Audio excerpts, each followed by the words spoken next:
Captain Lakhan Thapa मगरले निरङ्कुशताको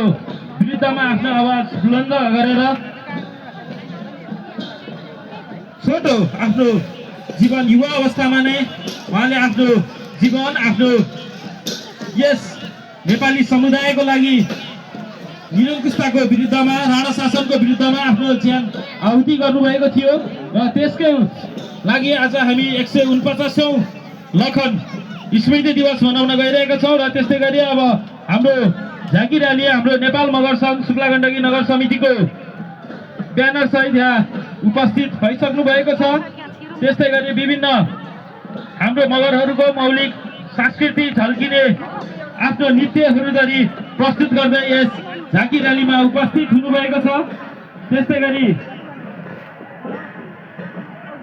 मगर समाज दुलीगौडा पनि हामीमा त्यहाँ उपस्थित भइसक्नु भएको छ।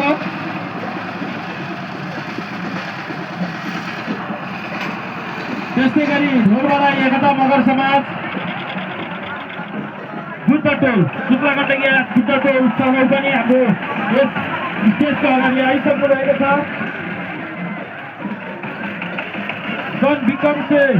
1903 पछिको खोज पर्व पछिको जहाङ्गीर राणा शासन र कुण्ठित जनअधिकारको विरुद्धमा लखन थापा मगरले आफ्नो आवाज बुलन्द गर्नुभएको थियो र त्यही आवाजको बुलन्दको शिखर बन्दै उहाँलाई कर्नाटकपुर निमन्तापुरमा हिजोको भोटमा वास्तविक तरिकाले झुन्डाएर उहाँलाई मृत्युदण्ड दिएको थियो र त्यसकै उपलक्ष्यमा आज 149औं लखन स्मृति दिवस हामी यस